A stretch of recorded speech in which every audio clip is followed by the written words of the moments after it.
Sa kabila ng lahat, nananatili ng masaya. Ngiti sa iyong mukha, buhay ko'y kumpleto na. Kahit sino pa man, ang kwento mo'y mahalaga. Hatid namin lagi saya, saan bang dago ka ba?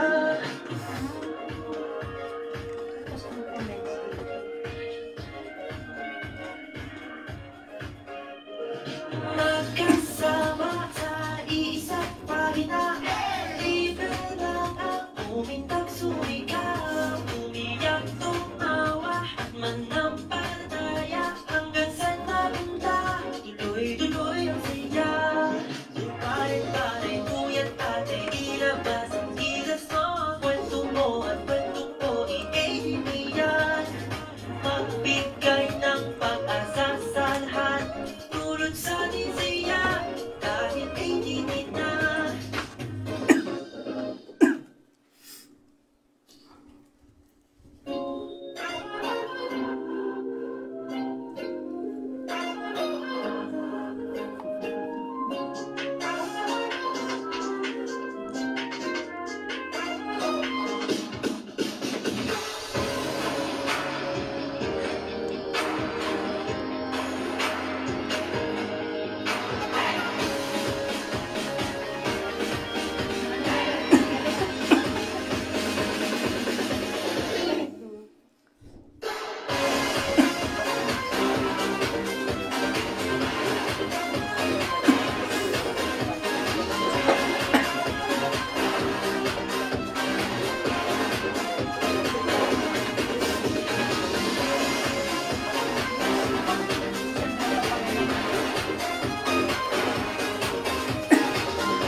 Good evening. Welcome. This is your show. This is your live AGT, Anything Goes topic, Season 5. episode 47, Today is November 24, 2023. and it's a Bible Friday night. Good evening. Ala! Ang baba naman. Good evening, Sandra. Good evening. Good evening, Tata Bird. Good evening, Jay. Ayan po. Good Kayo evening, Di Anthony and Sandra. Si Senyor po? Wala pa ako. Wala pa si Senyor. Si Sandra pala yun. Oh, right. Hello. Good evening. Saktong. Ayan, hanapin niyo po si Senyor. Ayan. Good evening. Thank you, Sandra. Thank you, Sandra.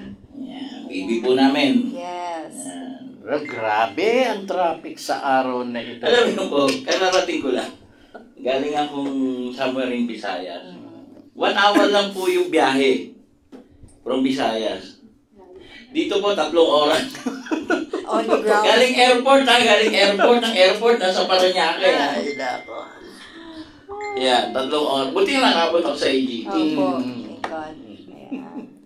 Ano ba nangyayari sa Pilipinas sa ganyang traffic na yan? Ay, bakit ba ganito Wala to? pang jeep yan. Tabingi. Anong gagawin? Ayan. So, dahil po, hindi po nasusupport ang landscape na Sakto. Oo nga po.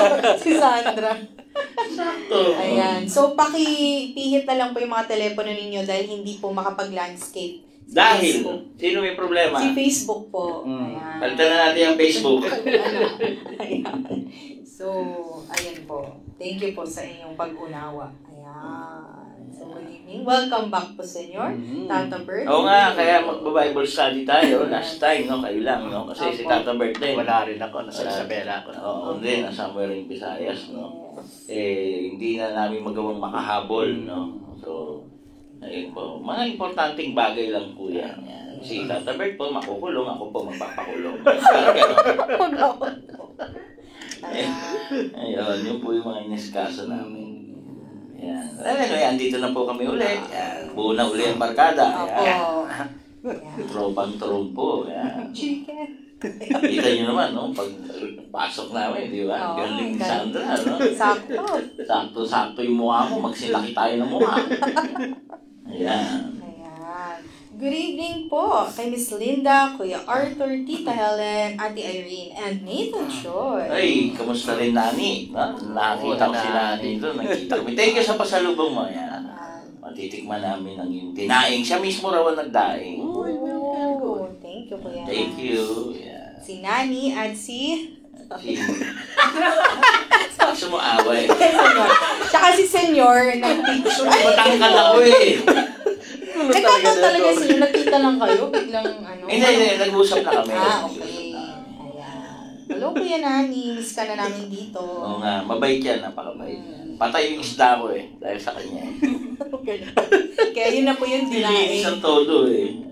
So, dinaing yan. Dinaing. Hindi, mabait yan siya. Yan, kamusta po? Ate Aida. Ayan. Hello po. 31 days na lang.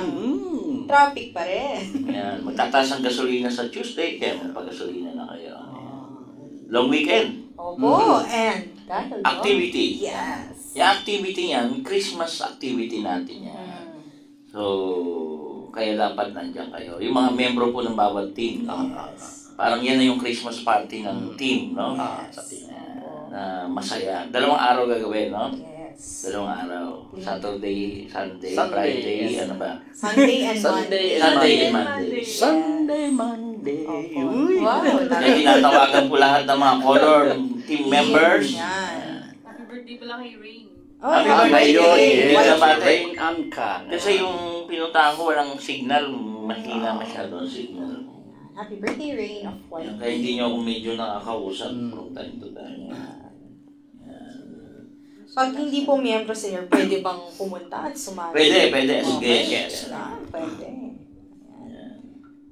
Inform nyo lang po si Miss Linda. Yes, Miss Linda? Ano po yun? Ay. Hindi natin nakakausap si Senior. Mas relax naman kami si Mas relax kayo pag wala ako. Gusto nyo wala na lang ako. Ay, huwag naman siguro. From time to time. Thank you pala po sa mga tumutulong. Meron ng tickets na yeah. medyo malaki-laki. Para sa Christmas project. Sa wakas. God bless po. Dahil ang bagal ng takbo. Pero thank you. Tuloy ang Pasko ng mga bata. Tinig sa akin ni Linda. Thank you kung sino ka man. Ayaw na namin ikaw pakilala kasi baka mangutang sila sa'yo. Tsaka ayaw naman talaga niya yun na Ganun. Pakilala. Ba't gano'n, no? Yung mga malalaki tulong ayaw mong pakilala. Samantalang tayo, pakilala tayo ng Panginoon. 100 lang din tulong. Pakilala ka pa eh. 1,000 na. Laki na ng utang na loob sa'yo. Animal ka. To support. Hindi, yung sa atin naman, nagkukwento tayo to encourage them. Yes. Yun naman po yung purpose. Ngayon, pag na-encourage na natin, nabola na natin yung malaki binigay, hindi na natin sinasabi yung pangalan. Kasi baka utangan nila. Ayan po. So, salamat po sa mga tumulong at patuloy na tumutulong at tutulong pa. Oo nga. Ayan. Kailan po ba yung senior? After Christmas, gagawin yung Christmas project. Kasi medyo gibit na tayo sa panahon. Medyo hindi natin masyadong, hindi na pagandaan. Talagang after pre-pandemic kasi, di ba? Kasalukuyan palang bumabangon yung mga tao. Alam mo, ang daming nagsarang mga negosyo, ang daming nawalan ng trabaho, ang daming iba na ang trabaho. Di ba? Ang dami na nagbago talaga. Okay? Sabi ko nga kay Nani, from Davao siya eh. Yung asawa niya pala ang taga Rojas. Tapos yun, nakapag-meeting ako sa mga politician. Doon na lang ako tatakbo sa Rojas. Andun si Manuel Rojas.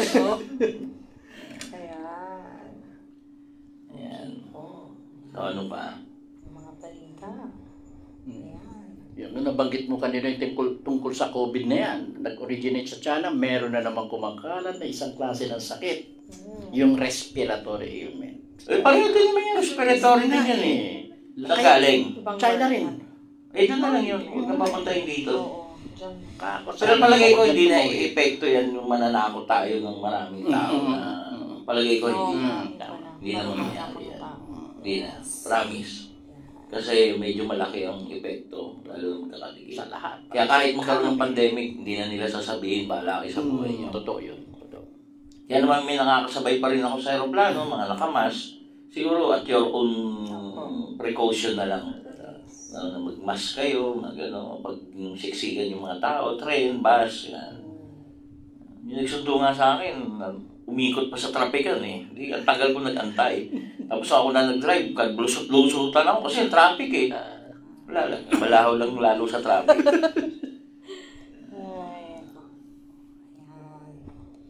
Sige, ano ba? Yung ano po pala, yung mga na-hostage po na Pilipino, no? Kung sa ship, barko. sa barko. Ay, oo. Sana po eh. Saan ba yan? Saan ba yan? Ano ba yan? Cruise ship? Napirata ng isang, yung mga Houthi. Yemen, mga taga Mga Yemen. miyembro ng Ah, isang cargo ship. Opo. Cargo Cargo. ship. Maraming Pilipino, mordante ng Pilipino na Hindi kasi karamihan ng mga maritime worker, mga Pilipino, kinukuha kapitan nila. Dito lang ilan yung kapitan natin, 3, di ba? Tapos isama tayo, kapitan ng problema. So, 5. Si Jimmy, kapitan ng alas. Kapitan pa rin. Si Linda, Kapitana. kapitan ng swerte. O, yung mga anting-anting natin, di na gumagana labang kay Bili na po kayo ng bago. Ayan, meron na po. Ayan. Panalo, kulibo. Parang nag-aabang na sila ng ng bagong taon. Ay, bagong taon po lalabas na po namin yung lucky shirt, no? Kasi nalagay kami ng symbol o sign ng pampaswerte talaga doon. Yan bang green yan, senyor? O... Ito, yung isang emerald dark green, yung emerald green. Dark. Yan ang mga lucky column. So, maglalabas na tayo. December. Yan. So, Emerald green. Year of the Dragon? yan, wood dragon. Wood dragon. Yan, ang dragon, napakaswerte yung taon niya. So, ano ba? Kwentuhan na lang tayo. Huwag na tayo magpasalabay. Malo daw. Bible ng Tuesday, Bible din ngayon. Kasi nga, alam ko maghahabol ako eh. Opo. Huwag na tayo magbasa. Malo na. Kwentuhan na lang tayo. Pwede ba yan? Pwede ba? Pwede naman. Kasi magbasa na lang tayo. Huwag na natin paliwanag. Nakapit na na question siya. Si Ate Gina. May question na agad. Ay, nun pa. Ano ba siya? Ano ba siya? Ano ba ang question niya noon? Ano ka lang po ako. Hanapin. Ang parang naalala ko kung kinuha ng Diyos si Elijah, nasaan siya ngayon? Hindi, ngayon palang kukunin. So, hindi, ngayon palang kukunin. Nung Tuesday. Hindi pa nakuha. Kinuha ng ipo-ipo. Ay, Opo, ano nung pa Tuesday. Hindi pa nakuha. Sige. Advance kayo ah. 1, 2, 3. 1, 2, 3 po sa inyo. Ano siya nakuha? Sige, basahin mo sa akin. Sinabi lang sa kanya Sinabi, di pa nakuha, ngayon palang kukunin. Nakadrugs to. may ibang himala pa nga siya dito ngayon. Ayan po. Sa chapter 2. Sabihin mo sa akin. Sige po. Alam mo, kahit wala ako dito ah. Ingat ito mga tagabasa natin. Basa ko sabi. Saan nagsabi? Oh, sige. Ayan Oh, po. basahin mo. Chapter 2, verse 11. Sige. Pagtuloy silang nag-uusap habang naglalakad. Walang ano-ano'y pumagitna sa kanilang isang karwaheng apoy na hila ng mga kabayong apoy. Nagkahiwalay sila at si Elias ay inaakyat sa langit sa pamamagitan ng ipo-ipo. Ayun. Kitang-kita ito ni Eliseo, kaya't napasigaw siya. Ama ko, magiting na. Ayun yung binasa ko kanina. Okay po. Babasa pa ako kasi papaliwanag. Okay po. Sige. Thank you. Kinuha niya yung balabal. Opo. Hindi ko papaliwanag. Saan nagpunta? Opo, saan kaya? Malamang sa impyerno, puro apoy. Hindi, joke lang. Karwahin. Siya po yung isa sa tinanghal pong hindi namatay. Dahil kinuha ng buhay ng Diyos. Pero paano kinuha ng buhay yun? Apoy yung kumuha. Apoy na kabayo, apoy na karwahe. Tapos ipo-ipo inakyat. Well, anyway, may mga sabi ng mga alien, no? Yung mga nag-aaral sa alien, hindi naman daw kasi karwaheng apoy yun, kundi pinikap siya ng light from yung mga alien na firelight na ilaw, liwanag na ayun. Tapos ang pagkaintindi ng mga tao ng karwahe, kabayong apoy yun. Sabi lang yan. So, tayo naman ay nagbabasa lang. So, kung ano yung gusto nyo paniwalaan, paniwalaan yan. Si Tata Bert kaya kukunin kaya ng mga alien. Ay, hindi. Ang pangit ng pag ikaw yung gagawin nilang palahian, di ba? Kasi gagawin palahian yan eh, di ba? Baka ibabalik ka lang, Tata Bert, ko sa kanang Mukha siyang alien. Opo. No? Sige, pwede yan.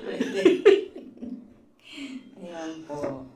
Hello po kay Ate Marina at Miss Tess Katulay. Ibang Tess. Magandang gabi po sa inyo lahat.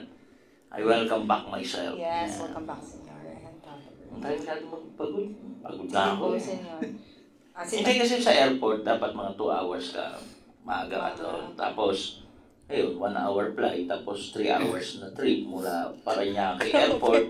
Papuntang Parañaque BFOs. What more yung mga malalayo pa. Good luck sa inyo. Pero anong pwedeng solusyon dun, Senyor, kung ganun ka-traffic, tapos ang dami na rin kotse? Parang, meron pa po bang solusyon yun? Kasi kahit Skyway naman, nagta-traffic din. Parang, Yun, yung project na gustong gawin sana ni Senyor, hopefully, mag-materialize yan. Meron din siya kasama yun. zipline, no? Traffic, no? Alam mo, sa ibang bansa, kaya less na ang traffic.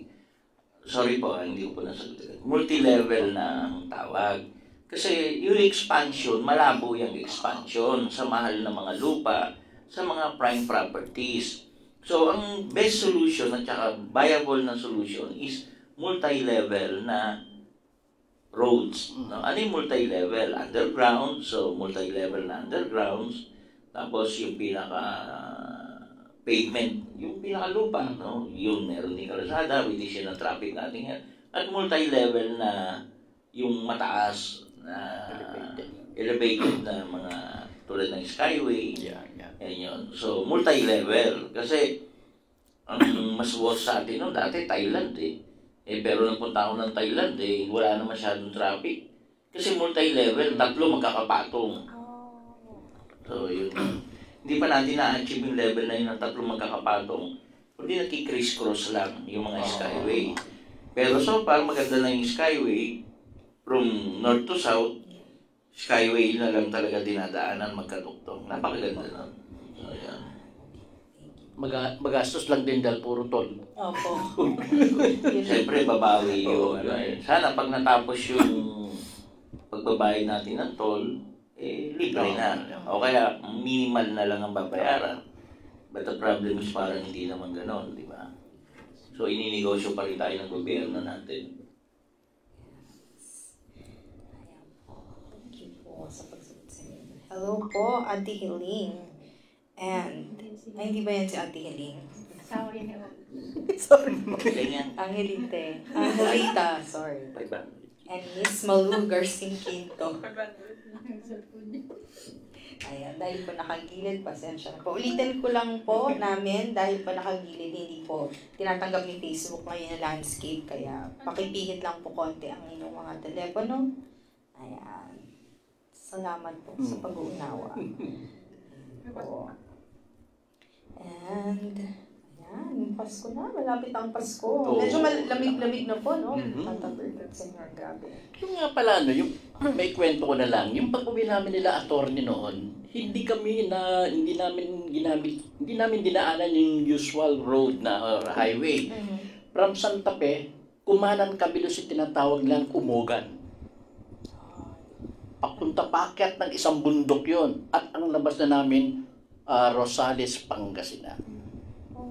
Mas umiksi yung ang takbo namin, pero napakaganda ng lugar, ang ganda ng view, ang kikitid lang nung yung paikot sigsag na yun. Pero ang ganda ng lugar. Ang lamig doon sa lugar na yun. Pataas po. Hapon na hapon ang lamig. Umugan, then Maiko. Barangay Maiko. Oo nga, doon yun eh. Saan ba yun? Ang labas namin, Rosales, Pangasinan. Oo. Saan ba yun? Ayan. Pero at least, may ibang daanan may na. ibang daanan. Mamaya, kinidnap ka pala ng attorney hindi na namin alam. Ano gagawin? Baka ihulog ka ni attorney doon. Ayan. Maiku. Ayan. Okay po.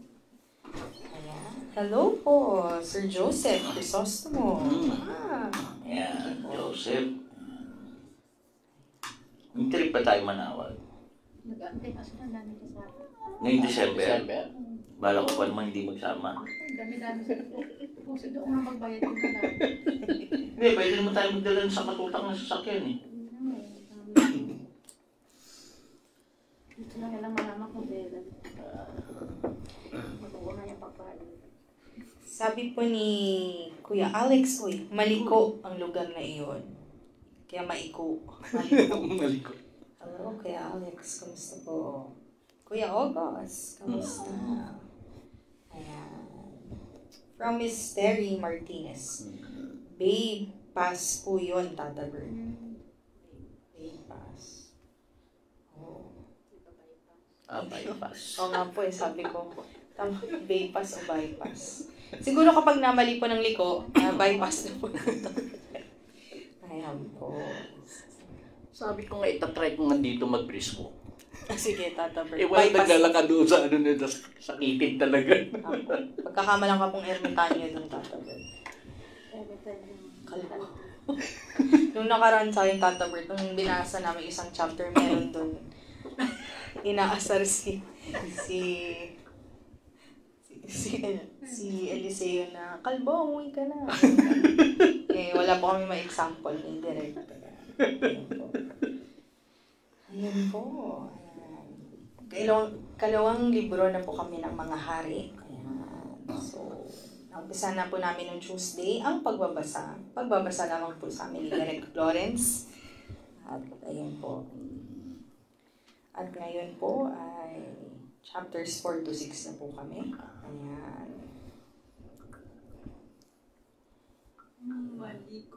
Maliko daw.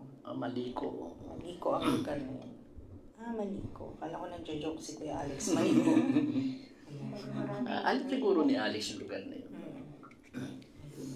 O, alam namin ni Alex yan. Saan ba yun? Ayun. So, kung condolence po kay Dottie, Ayan po. Dottie. Condolences. bukas yata ang libing ng father.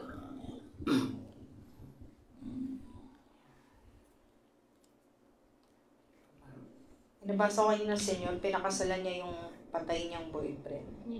Ano Pero yun? meron isang Thai, o taga-Thailand, pinakasalan niya pero patay na. Parang may Ba't kinakasal na pari yun? Parang hindi dapat kinakasal yun. Parang hindi pari yun. It doesn't make sense eh. Di ba? So, Sabagay minsan may mga nababalitaan din tayo dito sa Pilipinas na gano'n. Kinakasal din sa boyfriend or girlfriend na patay na. paano nasagot ng I do? Paano nasasagot ng I do? Yun nga, oo nga, no? Yun. Sagrado yun tama, eh. Tama. Oo. Di ba? Tutuloy natin ang kasal o hindi natin tutuloy. Ikaw ba tinatanggap mo ba ang babaeng ito para maging Dapat asawa sumagot mo? ka naman eh. Sino sasagot? Tama. Paano mako-consummate yung kasal? Sino sasagot? Tama. Ikaw ba'y malayang pumunta rito at walang nagpilit sa'yo? Sino sasagot? Tama. Tatayo yung mga Opo, wala po. I do. Ano ba yun? Sino sasagot? Wala. Dapat ang sagot niya, I'm dead. Hindi I do. Kaya katarantaduhan, pasensya na po sa word, no? Katarantaduhan talagang malaki yun.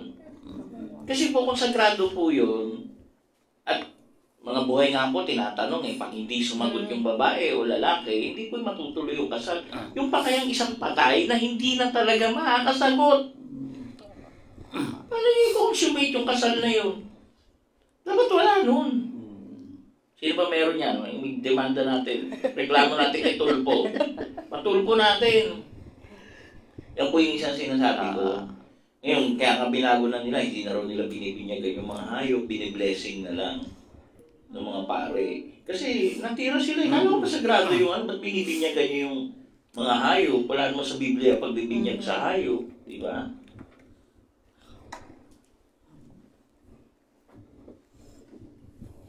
Laki na po trip mga tao ngayon. From Sir Joseph po, musta na po senior? Wala po kayo ni Tata Bert ng Tuesday. Oo nga, talagang sumusunod ka. Huwag ka na nga namin punta ng December. Busy kami ng December.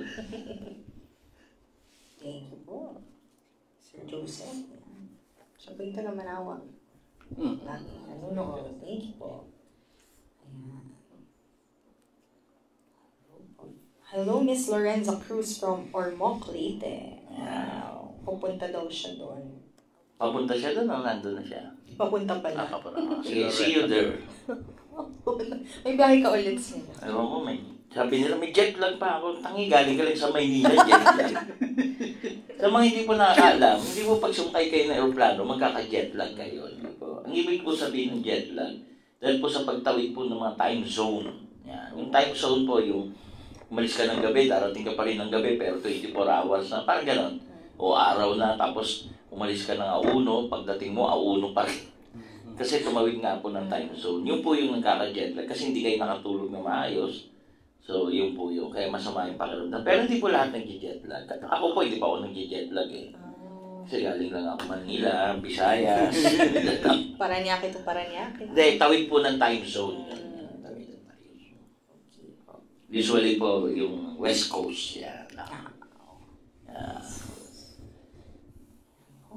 Wala na po ang mga tanong. Paano mo na lang tayo? Hindi naman sa inyo. Hindi, sige, ano pa? Wala na. Okay? Ubasa na kayo. Meron ba si Yawi dyan?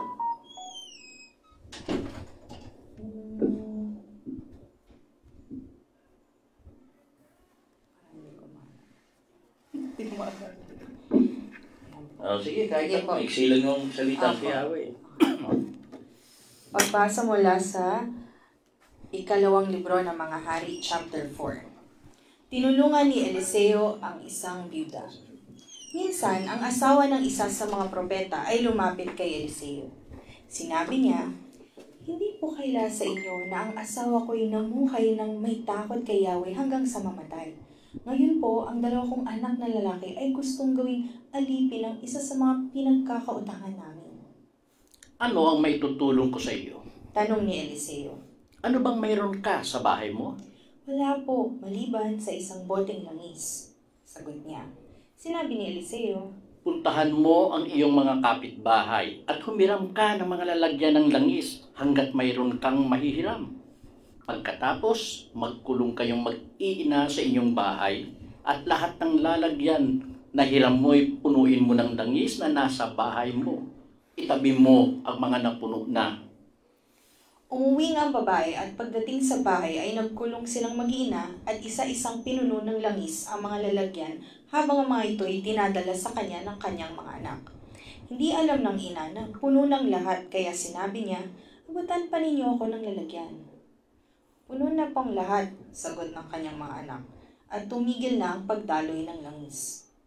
Pumunta siya kay Eliseo, ang lingkod ng Diyos, at isinalaysay ang nangyari. Sinabi ni Eliseo sa babae, Ipagbili mo ang langis at bayaran mo ang iyong mga utang. Ang matitira ay gamitin ninyong mag-ina. Si Eliseo at ang Sunamita. Minsan, si Eliseo pumunta sa Sunem. May isang mayamang babae roon at siya'y inanyayahang kumain sa kanila. Mula noon, doon siya kumakain tuwing pupunta sa lugar na iyon. Sinabi ng babae sa kanyang asawa, "Natitiyak kong isang banal na lingkod ng Diyos ang taong ito. Bakit di natin siya ipagpagawa ng isang silid para matuluyan niya tuwing pupunta rito? Bigyan natin siya ng higaan, mesa, upuan at ilawan." Isang araw, bumalik nga roon si Eliseo at doon siya nagpahinga sa silid na inihanda para sa kanya. Tinawag niya ang katulong niyang si Gehazi at sinabi, Tawagin mo ang babaeng Sunamita. Tinawag nga nito ang babae at di nagtagal ay dumating ang babae. Sinabi niya sa kanyang katulong, Sabihin mong pinasasalamatan natin ang pagpapagawa niya ng tuluyan nating ito. Itanong mo kung ano ang may tutulong natin sa kanya bilang ganti sa kabalahan niya sa atin. Baka may gusto siyang ipasabi sa hari o sa pinuno ng hukbo. Wala kayong dapat alalahanin. Nasisiyahan na po kami sa pamumuhay rito sa piling ng aming mga kababayan. Sagot ng babae. Pagkaalis ng babae, tinanong ni Eliseo si Gehazi. Ano kaya ang maitutulong natin sa kanya? Sumagot si Gehazi, wala po siyang anak at matanda ng kanyang asawa. Tawagin mo siyang muli. Utos si Eliseo. Kaya't bumalik ang babae at tumayo sa may pintuan. Sinabi sa kanya ni Eliseo, 1 taon mula ngayon ay mayroon ka ng anak na lalaking kakalungin. Sinabi ng babae, mahal na lingkod ng Diyos, huwag na po ninyo akong paasahin. Ngunit dumating ang araw at naglihi ang Sunamita. At tulad ng sinabi ni Eliseo, nanganak siya ng isang lalaki makalipas ng halos 1 taon mula nang sabihin ito sa kanya. At lumaki ang bata. Isang araw, sumunod ito sa kanyang ama kasama ang iba pang gumagapas sa bukid. Bigla na lamang dumaing ang bata na masakit ang kanyang ulo. Sinabi ng ama sa isang katulong, Iuwi mo na siya sa kanyang ina. Sumunod naman ang inutusan at inilagay ang bata sa kandungan ng ina nito. Ngunit nang magtatahaling tapat, namatay ang bata. Ang bangkay ay pinasok ng ina sa silid ni Eliseo. Inilagay niya ito sa higaan, isinara ang pinto at dali-dali lumabas. Tinawag niya ang kanyang asawa at sinabi, Madali ka! Pagayakin mo ang isang utusan at ipahanda ang isang asnong masasakyan ko. Pupunta ako sa lingkod ng Diyos. Anong gagawin mo roon? Tanong ng asawa. Hindi ngayon araw ng pamamahinga at hindi rin kapista ng bagong buwan. Kahit na, kailangan ko siyang makausap. Sagot ng babae. Nang maihanda ng asno, dali-dali siyang sumakay at sinabi sa kanyang katulong, Sige, pabilisan mo ang asno at huwag mong pababagalin hanggang hindi ko sinasabi sa iyo. At nagpunakbay sila papunta sa bundok ng Carmel sa kinaroroonan ni Eliseo. Nasa daan pa lamang natanaw na sila ni Eliseo. Sinabi nito kay Gehazi, Dumarating ang Sunamita. Salubungin mo. Kumustahin mo siya, ang kanyang asawa at ang kanyang anak. Nang kumustahin ni Gehazi, sumagot ang babae, Mabuti po. Paglapit niya kay Eliseo, nagpadira pa ang babae at hinawakan ng mga paa ni Eliseo. Itutulak sanang palayo ni Gehazi ang babae, ngunit sinabi ni Eliseo, Pabayaan mo siya. Tiyak na may malaki siyang problema. Hindi pa lang pinapaalam sa akin ni Yahweh. Sinabi ng babae, Humingi ba ako sa inyo ng anak? Hindi ba't sinabi kong huwag na ninyo akong paasahin? Nilingon ni Eliseo si Gehazi at sinabi, Magbalabal ka. Dalhin mo ang aking tungkod at tumakbo ka. Kapag may nakasalubong ka sa daan, huwag mong babatiin. Kapag may bumati sa iyo, huwag mong papansinin. Tumuloy ka sa bahay nila at ipatong mo ang tungkod sa mukha ng bata. Sinabi ng Sunamita, Saksi si Yahweh, ang Diyos na buhay, at hanggat buhay ka, hindi ako aalis nang hindi ka kasama. Pagkasabi nito ay lumakad siyang papalabas ng bahay. Kaya tuminding na si Eliseo at sumunod sa kanya. Samantala, nauna si Gehazi sa bahay ng Sunamita at ipinatong sa bangkay ng bata ang tungkod ni Eliseo. Ngunit walang palatandaang ito'y mabubuhay. Kaya bumalik siya at sinalubong si Eliseo. Sinabi niya, hindi po nagising ang bata. Nagtuloy si Eliseo sa kanyang silid at nakita niya ang bangkay sa kanyang higaan. Isinara niya ang pinto at nanalangin kay Yahweh. Dinapaan niya ang bangkay at hinawakan ng mga kamay nito. Pagkatapos, itinapat niya sa bibig at mata ng bangkay ang kanyang bibig at mata. At unti-unting uminit ang bangkay. Tumayo si Eliseo at nagpabalik-balik sa loob ng silid. Muli niyang dinapaan ang bangkay. At ang batay bumahin ng 7 beses. Saka idinilat ang mga mata. Pinatawag niya kay Gehazi ang Sunamita at nang pumasok ito, sinabi niya, Kunin mo na ang iyong anak. Ang babae nagpatira pa sa paanan ni Eliseo. Pagkatapos, kinuha ang kanyang anak at dinala sa kanyang silid. Ang kababalaghang ginawa ni Eliseo para sa mga propeta. Kasalukuyang tagutom sa Gilgal nang magbalik doon si Eliseo. Isang araw, samantalang nakaupo sa paligid niya ang pangkat ng mga propeta, sinabi niya sa kanyang katulong, isalang mo ang malaking palayok at ipagluto mo ang mga propetang ito. Tumayo ang isa sa mga naroon at lumabas ng bukid upang manguha ng gulay. Nakakita siya ng isang ligaw na baging na parang upo at maraming bunga.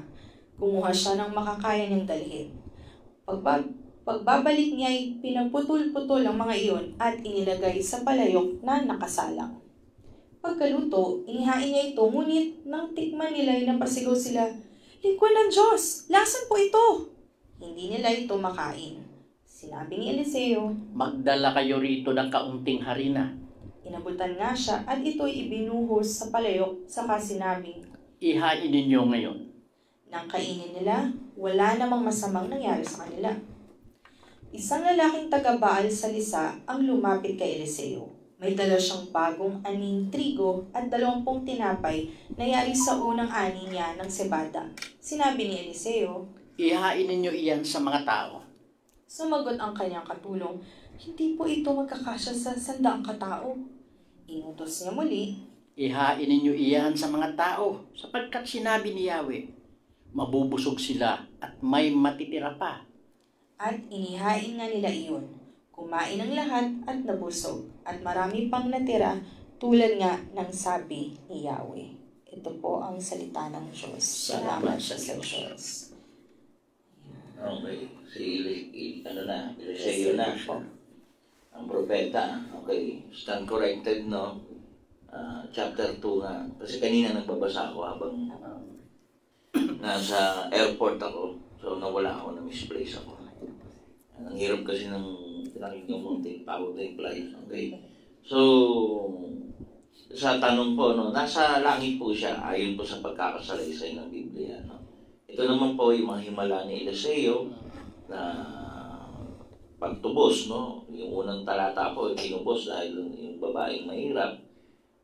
Wala nga siyang anak, may pagkakautang siya, so tinubos siya sa pamamagitan ng langis na hindi nauubos, no? Tapos sumunod naman yung binigay niya yung isang babae na walang anak, na magkaanak. Ang problema nga lang ay namatay.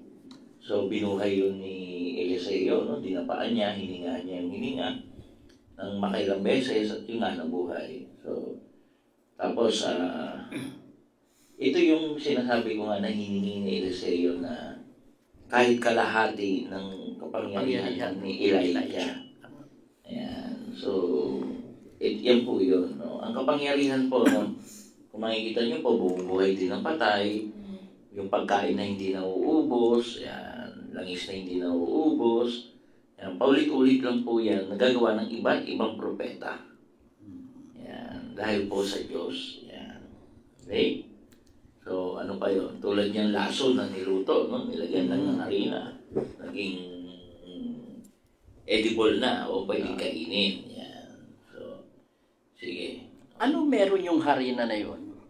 Wala naman yun. Anything na pangkaraniwan lang, no? Ako sa totoo lang, ito yung based on experience. So, anything na pangkaraniwan lang, kung naniniwala ka, ang orasyon kasi biglang darating yan eh. Magagawa mo lahat na gawain yun na sagradong sangkap, no? Para matapos ang problema, katulad niya, problema, lason yun eh.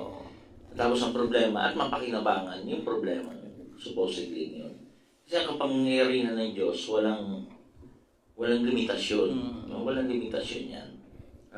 It can be anything. No? At yung kapangyarihan ni Eliseo galing sa Diyos na ginagamit niya nga. Dahil naniniwala siyang yung kanyang Diyos ay buhay na Diyos. Alam niyo po, yung po yung isang sekreto eh. Kayo po, ako po naniniwala po ang Diyos kung pinaniniwalaan ay buhay. Kaya nga po merong pakialam at may kapangyarihan over the living. Yan. Kasi po kung pakiramdam po ninyo, ang Diyos po ninyo ay patay, Diyos ng patay, wala pong kapangyarihan yan over sa inyo. Yung po tatandaan nyo. Ako po naniniwala po ako, ang Diyos ko po ay buhay. Kaya meron siyang kapangyarihan over me at sa mga taong buhay na gusto magpagamot o magpatulong. Yan. Katulad po ng mga nabanggit. Yan. The same thing happened, no? Nung itinapat ni Eliseo yung kanyang bibig, yung kanyang mata, doon sa patay na bata at nabuhay din. Sige po, ano ba? hiningi niya, Senyor, kalahati lang, pero parang kabuuan pa rin ang kapangyarihan. Yun nga yung mga, sa totoo lang, no? Pag nangingi ka with humility, humble, no? Humble wish, no? Hindi, alam ba, manghingi ka sa Diyos na, Panginoon, bigyan mo pa ako ng kahit second hand na kotse, kahit lumang-luma lang. Do you think Diyos ang magbibigay sa'yo, yun ang ibibigay sa'yo? Di ba? Pero because you humble yourself na kahit luma, bibigyan ka niya. Kaysa yung, Lord, bigyan mo ako ng ng Ford Mustang, kahit ano. Hindi magkakaroon. Ganon din nung humiling din si King Solomon noon, di ba? Humiling siya ng talino o karanungan. Hindi lang ganyan binigay sa kanya ng Diyos eh. Kayamanan at marami pa At na kailangan niya. maraming asawa. Yun.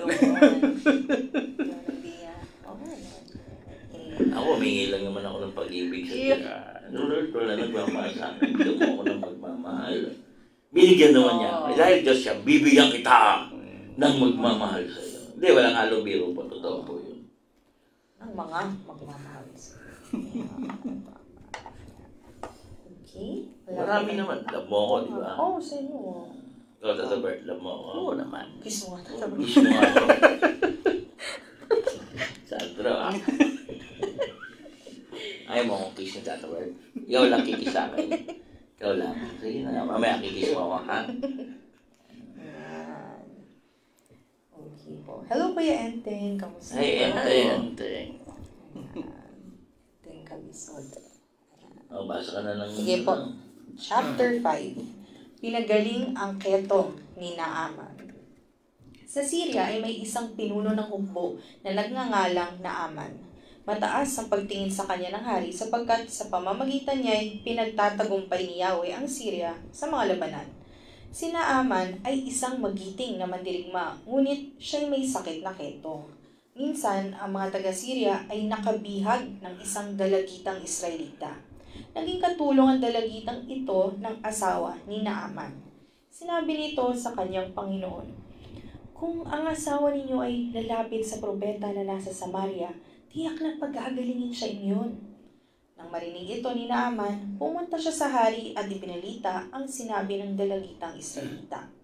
Sinabi naman ng hari, Sige, pumunta ka at magpapadala ako sa iyo ng sulat para sa hari ng Israel. pumunta nga si Naaman na may dalang 350 kilong pilak, 6,000 perasong ginto at 10 magagarang kasuotan. Dala rin niya ang sulat para sa hari ng Israel.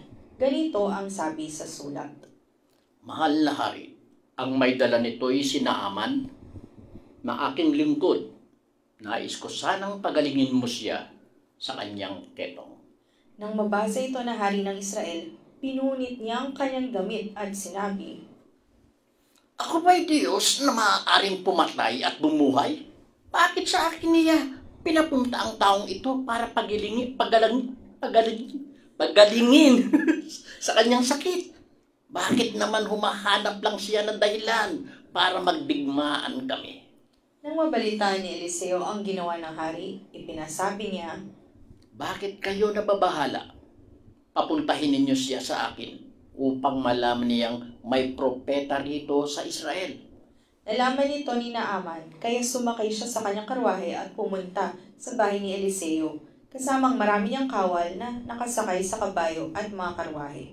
Ipinapasabi sa kanya ni Eliseo, Pumunta ka sa ilog Jordan, dumubog ka ng 7 beses at magbabalik sa dati ang iyong katawan. Gagaling ang iyong ketong. Nang marinig ito, galit na umalis si Naaman. Sinabi niya, Akala ko pa na may sasalubungin niya ako. Tatayo sa harap ko. Tatawagin ng Diyos niyang si Yahweh at ikukumpas ang kanyang mga kamay sa tapat ng aking ketong at ako'y pag-aagalingin. At bakit hindi na lang sa mga ilog ng Damasco tulad ng Abana at ng Parpar na mas malinis kaysa alinmang ilog sa Israel?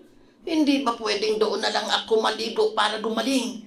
Ngunit lumapit sa kanya ang kanyang mga lingkod at sinabi, Ginoo, kung mas mahirap pa riyan ang ipinapagawa sa iyo ng propeta, Di ba't gagawin ninyo yun? Gaano pa ngayong pinaghuhugas lang kayo para luminis? Kaya pumunta rin si Naaman sa Ilog Jordan at naglublog ng 7 beses gaya ng ipinagbilin ng propetang si Eliseo. Nagbalik nga sa dati ang kanyang laman at kuminis ang kanyang balat tulad ng kutis ng bata. Si Naaman at ang kanyang mga kasama ay bumalik kay Eliseo. Sinabi niya, Ngayon, napatunayan kong walang ibang Diyos sa ibabaw ng lupa, kundi ang Diyos ng Israel. Narito, pagdamutan ninyo itong aking nakayanan. ngunit sinabi ni Eliseo, Saksi si Yahweh, ang buhay na Diyos na aking pinaglilingkuran, hindi ako tatanggap ng kahit ano. Pinilit siya ni Naaman, ngunit talagang ayaw niyang tumanggap. Dahil dito, sinabi ni Naaman, Kung ayaw ninyo itong tanggapin, maaari po bang mag-uwi ako ng lupa mula rito? Kakargahan ko ng lupa ang aking 2 mola. Mula ngayon, hindi na ako mag-aalay ng handog na susunugin sa sinumang Diyos liban kay Yahweh. At sana ay patawarin ninyo ako sa gagawin ko. At sana ay patawarin niya ako sa gagawin ko. Kasi pagpunta ng aking hari sa Rimon upang sumamba, isasama niya ako at kasama ring luluhod. Sana'y patawarin ako ni Yahweh sa aking pagluhod sa templo sa Rimon. sinabi sa kanya ni Eliseo. Humayo kang payapa. Nang malayo-layo na si Naaman na isaloob ni Gehazi na lingkod ni Eliseo, hindi tinanggap ng aking Panginoon ang ibinibigay sa kanya ni Naaman. Saksi si Yahweh, ang Diyos na buhay. Hahabulin ko ang taga-Syriang iyon at hihingi ako sa kanya ng kahit ano. Sinundan nga niya si Naaman. Nang makita siya nitong tumatakbo, bumaba ito ng karwahe. Sinalubong siya nito at tinanong, May problema ba? Sumagot siya, wala naman po. Pinasunod lang ako ng aking Panginoon para sabihin may dumating na 2 mahirap na propeta mula sa Ephraim. Kung maaari raw, bigyan mo sila ng 35 kilong pilak at 2 bihisang damit. Sinabi ni Naaman, Tanggapin mo sana itong 70 kilong pilang. at pilit niyang ibinigay ang 70 kilong pilak. Isinilit ito sa 2 supot kasama ng 2 bihisang damit at ipinapasan sa 2 niyang tauhan. At ang mga ito'y naunang lumakad kay Gehazi. Pagdating sa burol, kinuha niya sa 2 mga dala nito at pinabalik na kay Naaman. At tinago niya sa bahay ang mga supot at mga damit. Pagkatapos bumalik siya sa kanyang Panginoon. Tinanong siya nito, Saan ka galing, Gehazi? Hindi po ako maalis, sagot niya. Sinabi ni Eliseo, Hindi ba't kasama mo ang aking espiritu nang bumaba sa karwahe ni Naaman at salubungin ka? Hindi ngayon panahon ng pagtanggap ng salapi, damit, panima ng olibo, ubasan, tupa, bakat mga alipin. Kaya't ang sakit sa balat ni Naaman na parang ketong ay mapupunta sa iyo at sa mga susunod mong saling lahi.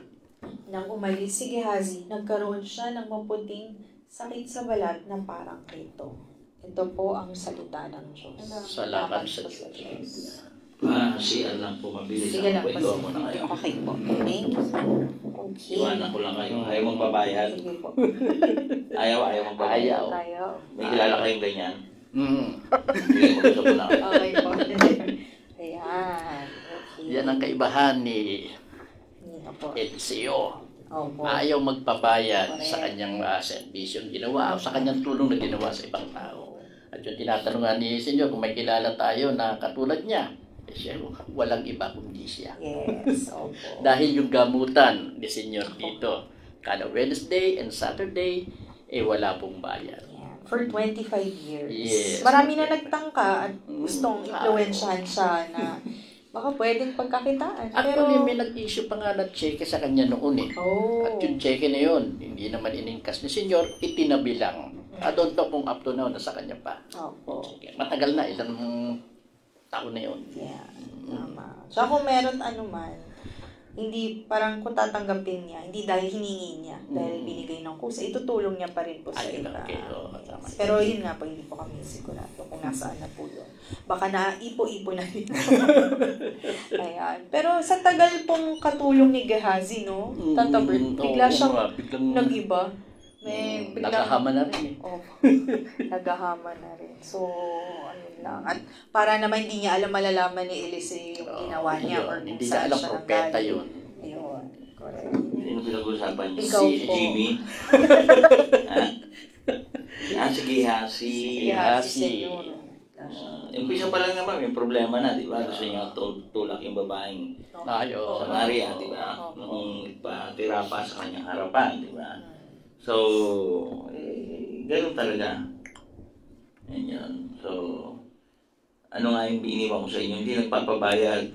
Meron ba kayong kilalang ganyan? Meron. Meron. Sino? Iilan na lang yan. Opo.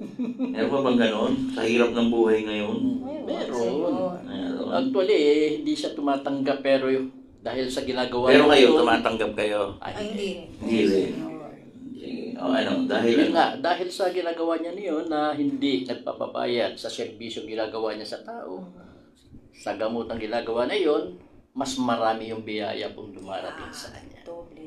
parang tiyaya lang.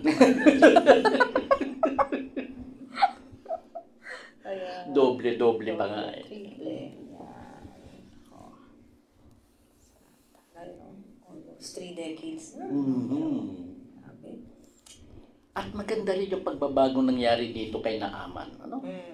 Yung paghingi niya ng kapatawaran ng bandang huli nung ma-realize niya na si Yahweh talaga ang Diyos.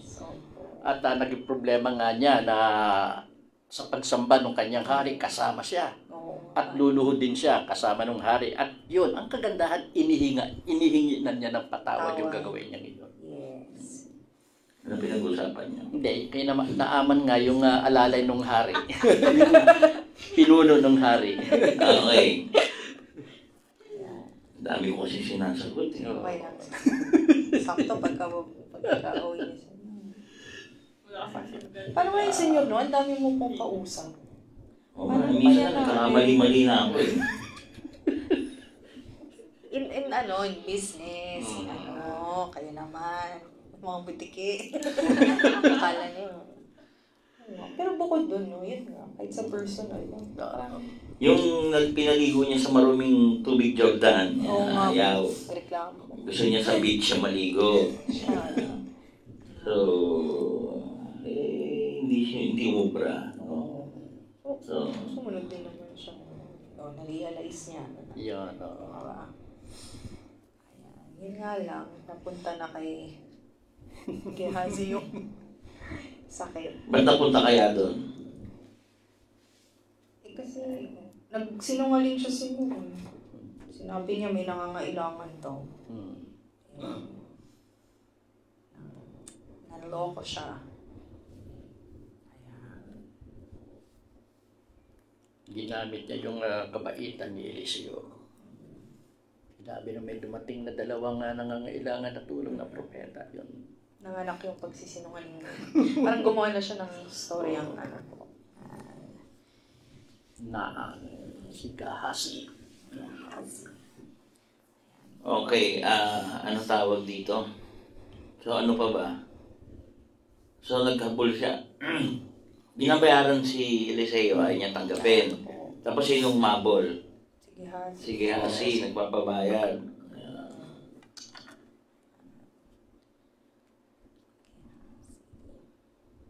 Hello po, Ate Ginay. Mm. Good afternoon sa iyo. Ayan.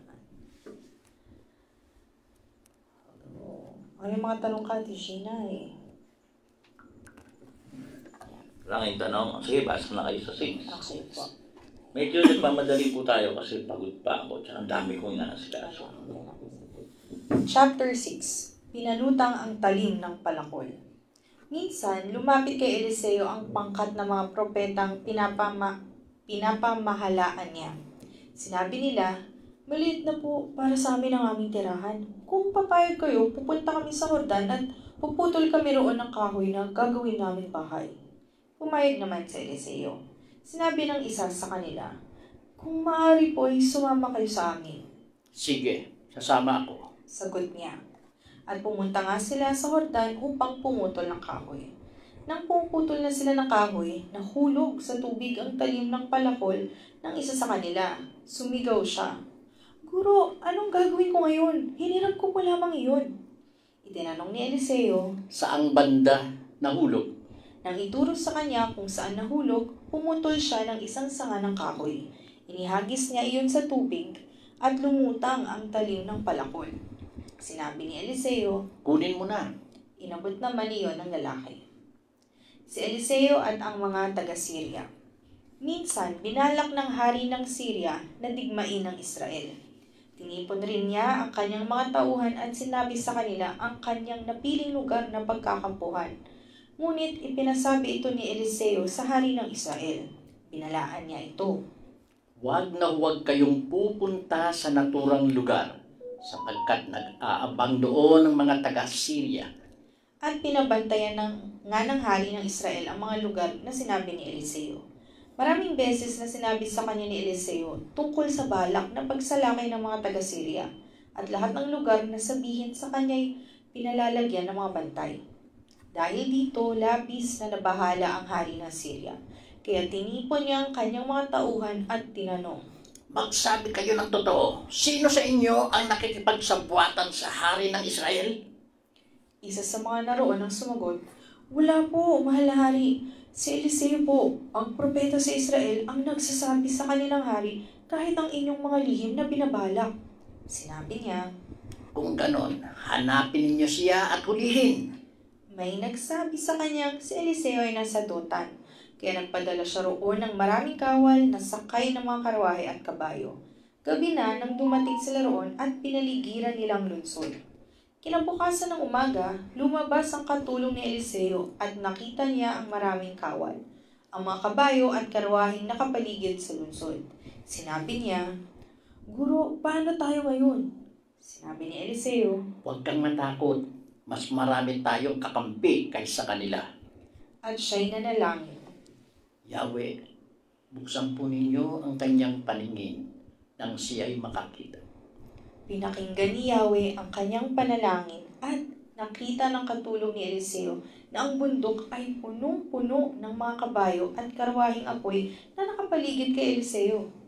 Nang salakayin sila ng mga taga-Syria, nanalangin uli si Eliseo. Yahweh, bulagin po ninyo sana sila.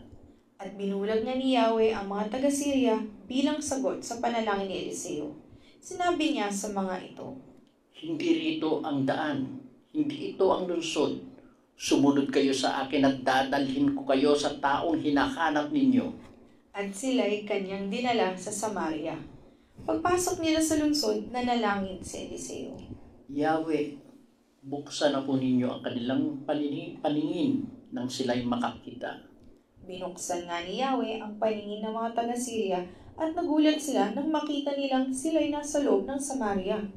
Nang makita sila ng hari ng Israel, 2 beses nitong tinanong kay Eliseo. Papatayin ko po ba sila? Sumagot siya, Huwag, mahal na hari. Hindi nga ninyo pinapatay ang mga nabibihag ninyo sa digmaan. Sila pa kaya? Sa halip, pakanin ninyo sila at painumin. Pagkatapos ay pabalikin sa kanilang hari. nagpahanda ng maraming pagkain ng hari ng Israel at pinakain ng mga bihag na taga-Syria, saka pinauwi sa kanilang hari. Mula noon, hindi na muling sumalakay ang mga taga-Syria sa lupain ng Israel. Ang pagkubkob sa Samaria. Hindi nagtagal, tinipon ni Ben-Hadad, hari ng Syria, ang kanyang buong hukbo at kinubkob ang Samaria. Dahil dito ay nagkaroon ng tagutom sa Samaria. Ang isang ulo ng asno ay nagkahalaga ng 80 pirasong pilak at 5 pirasong pilak naman ang kalahating litro ng dumi ng kalapate. Minsan, nang naglalakad ang hari ng Israel sa ibabaw ng pader ng lungsod, tinawag siya ng isang babae. "Mahal na hari, tulungan po ninyo ako." Sinabi niya, Kung hindi ka tutulungan ni Yahweh, paano nga kita matutulungan? Wala naman akong trigo o katas ng ubas. Ano bang problema mo? tanong sa kanya ng hari. Sumagot ang babae. Napag-usapan po namin ng babaeng ito na iluto namin ang aking anak para may makain kami ngayon. Bukas, ang anak naman niya ang kakainin namin. Kaya naman po iniluto namin ang aking anak at kinain. Nang hingin ko na po ang kanyang anak para iluto, itinago po niya at ayaw niyang ibigay. Nang marinig ito, pinunit ng hari ang kanyang damit. Nakita ng mga taong malapit sa pader na nakasuot pala siya ng damit sako na nakapailalim sa kanyang kasuotan bilang tanda ng matinding kalungkutan. Sinabi niya, Patayin sana ako ng Diyos kapag ngayong maghapon hindi ko napapugutan ng ulo si Eliseo na anak ni Safat. kaya't inutusan niya ang kanyang lingkod na kunin si Eliseo. Samantala, si Eliseo naman ay nasa kanyang bahay at kausap ng pinuno ng Israel. Papunta naman to ng lalaking inutusan ng hari. Hindi pa ito nakakarating doon ay sinabi na ni Eliseo sa matatandang pinuno, Tingnan ninyo at papupugutan pa ako ng mamamatay taong iyon. Pagdating niya rito, isara ninyo ang pinto at bayaan siya sa labas. Kasunod na rin niya ang hari. Hindi pa halos natatapos ang sinasabi ni Eliseo ay dumating ang hari. Sinabi nito, Ang paghihirap natin ito'y padala ni Yahweh. Bakit ko pa hihintayin ang gagawin ni Yahweh bago ako kumilos? ito po ang salita ng Diyos. Salamat sa Diyos. Ano nga daw yun? Daming kalaban ni Eliseo, daming kababalag ang ginawa ni Eliseo. Ayan. So, isa-isahin nyo. Yung palakol po, ayan, dahil Yan. Ano, classic yung palakol na yan eh. Di ba? Kahit saan. Ang daming ang adaptation yan. bilang lumutang. Mabigat yung bakal yun, napalutang ni Eliseo. Yes, ayan. Ang And sumunod. then, Ayan. yun din, nung binalak siyang digmain ng Syria. Opo. No? At yung kasama ni Eliseo ay natakot. Hindi siya didigmain. Ang mga taga-Israel. Israel ang didigmain. Oo, Israel, oo. Bakit siya didigmain? Sa tao lang yan. Nung didigmain nga ng Syria ang Israel, Ayan. nakita nila na ika nga, marami yung mga taga-Israel, taga-Syria na yon. Pero may ginawa si Eliseo, no? Natakot kasi yung alalay niya na gano'n nga yun, nabungaran nila na marami, mga nakakabayo. Pero may ginawa si Eliseo, humingi ng tulong kay Yahweh, at huwag mag-alala, yun ang sabi niya, mas marami ang kanyang mga kakampi. At nakita nga nila na puno halos yung kagubatan ng mga taong tutulong, Kapaligid sa kanila. kikitigma laban para sa kanila. Yan. Okay. Tinabulag niya rin po kasi diba Mm. tinanong din siya, Oo, dito tama. po ba ang daan? Hindi. Nandun ang hinahanap ninyo. Ayan. Tapos, nung tinanggalan niya yung pagkabulag, nagulat siya, ay, nasa Samaria na kami. Mm. Pero hindi nila pinapatay Ah. kasi pinayuhan ni Eliseo yung hari na yung mga parang dinatakip mo nga, hindi mo pinapatay. Ah. Ito, pakainin. Yun. Yun. Maganda yung gesture na ginawa doon. Maganda yung payo na yung binigay ni Eliseo. Yes. Dahil nga doon, umuwi na nga yung mga kawal na yun. Opo. Siyempre, hindi Mga na palinag taga-Syria. ang Syria. Ayan. So, binalak nilang kubkubin ang Mm. Samaria naman. Ayan. Tapos dito, yun nga, yung hari naman po ng Israel, dahil nga meron silang tagutom sa Samaria, may nanghihingi ng tulong sa kanyang babae. Wala na nga pong makain. Ang nangyari po, dito po, medyo nagulat ako. Talagang may pag-uusap yung isang babae at ang kaibigan niya na kakainin na lang daw Yun yung mga nga. anak. So, Isang kaso ng cannibalism. cannibalism. Opo. Ayan. Doon nga, unfair. Nung hindi na pumayag yung isang nanay na lutuin yung anak lang po nung una. Pero presumably, nakakain na siya noon. Ayun nga po. Kaya, naisahan din po siya nung kasama niya. Ayan. And then, syempre, ang dating po, ito po yung siguro masamang loob niya dahil parang feeling ba niya pinaparusahan siya? Parang something like that. Sinisisi niya si Eliseo, sinisisi niya po si Yahweh. Ayun. Kaya pinapadakit niya si Eliseo. Gusto niya yung pupugutan niya. Pero syempre, knowing Eliseo na alam na niya yung mangyayari, naunahan na po. Doon na putol yung istorya. Yes. Bitin. Okay. So, yeah. Hello. Ito yung mga kabisnis natin ng Malacanang. Ano nga. Okay. Well, anyway. Hindi tayo pwede mag-business dahil AGT muna. No? Kasi po, commitment natin yan. Kung kaya rin lang. So, ano nang sasabihin natin? Dito po, no, sa pagbasa po natin ng 4, 5, 6, yan. 1, 2, 3. Sino ba sumulat ng 2 kings at saka 1 king? Unang libro ng hari at saka ikalawang. Si Jeremiah. Kilala niyo ba si Jeremiah? Yung kumanta ng ano? Hindi yung singing. Ang gulo niya. Isang propeta rin si Jeremiah. The weeping prophet yan. Yan yung umiyak. So, na-witness niya o nakita niya yung mga nangyari yan o nalaman niya, kaya siya yung sumulat. Kasi hindi lahat ng propeta kaya sumulat. So, between Elijah at Eliseo, kung makikita natin, mas maraming kwento sa Eliseo sa mga miracle. So, pero si Elijah ang kinuha. No? Sabi ko nga, kasi nga sa paghingi niya, full of humility, he humbled himself. No? Kaya marami, tsaka mukhang mapusok si Eliseo. Kasi mas bata si Eliseo kaysa kay Elijah na nagpa-practice. So, ngayon po, medyo kahit hirap, pagod tayo, hindi ako napagod sa biyahe. Rojas to Manila, sa Visayas to Manila . Napagod ako from Parañaque Airport to BFO's Parañaque. 3 hours. Yeah. In between, meron pa kaming meal sa McDonald's. Dahil alam namin, traffic . McDo. Nag-iba yung tsura. Because there's no Jollibee. Kaya siya Don't worry, I did not enjoy McDo. Okay? Si Losa daw ang gagawin. Kaya pag tayo nag-date, saan kita papakainin? Jollibee. Okay lang sa'yo, okay? Okay, so ano pa? Anong tanong? Ate Gina, ano po ang nangyari kay Elijah? Ayun nga, kinuha sa langit ng wala siyang bangkay, walang naiwang bangkay. Supposedly, hindi siya namatay. So, yan yung kwento, no? Hindi siya namatay dahil kinuha siya ng buhay. Supposedly, no, sabi.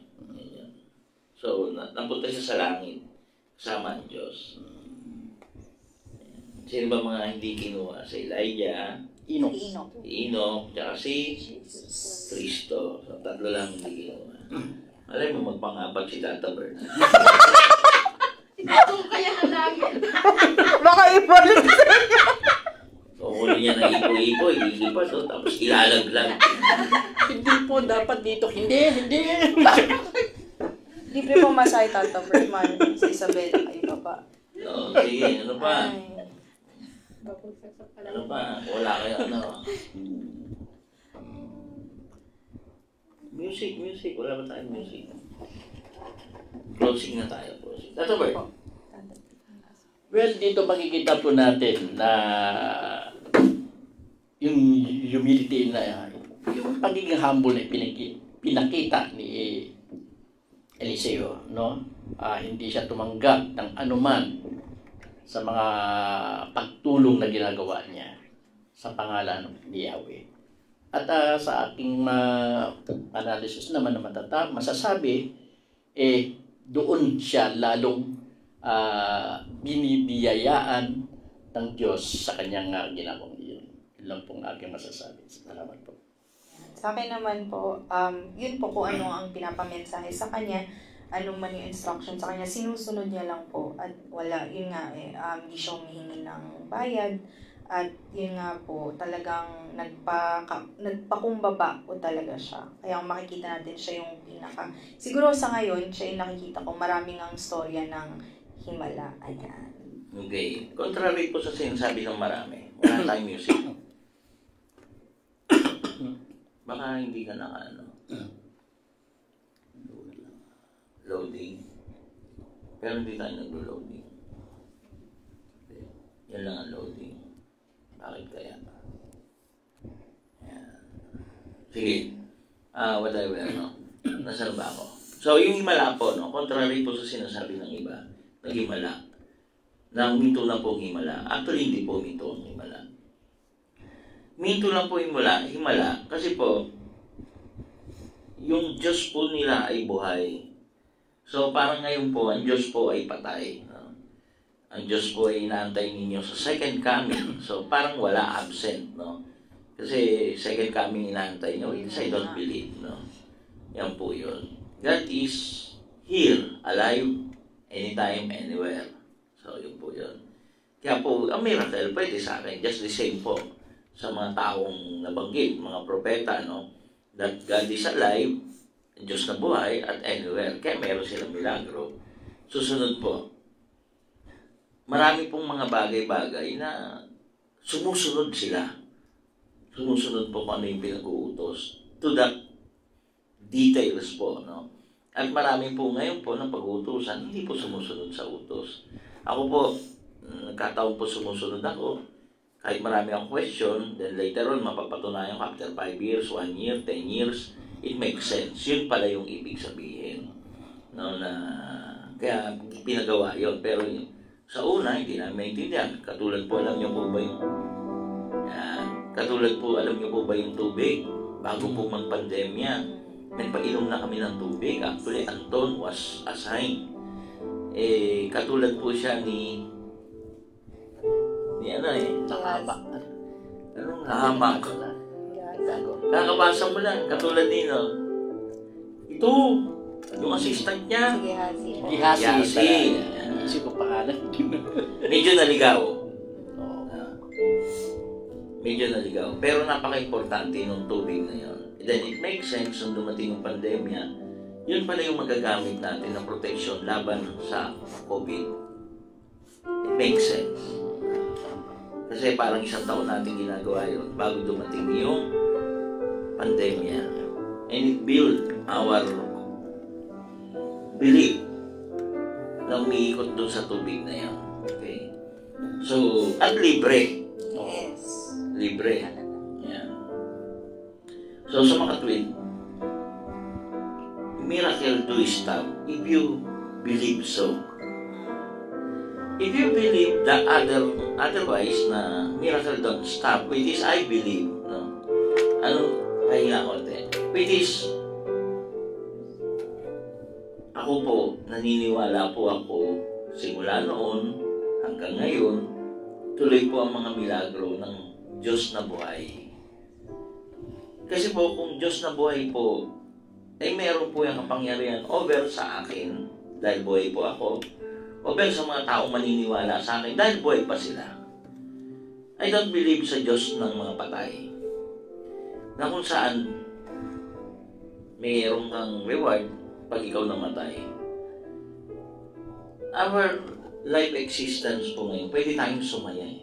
Kahit wala tayong pera. Pwede tayong tumulong kahit kukunti ang pera natin. O kahit wala kang pera, by all means, by your skill, yung pag-ibig mo lang, yan po yun. Wala na po si Elijah, which is, kung titignan, mas kapangyarihan si Elijah dahil kinuha nga siya. Pero bakit si Eliseo, maraming kwento, nakababalaga, bumuhay pa ng patay. So, pero si Elijah ba, bumuhay ng patay? Oo rin.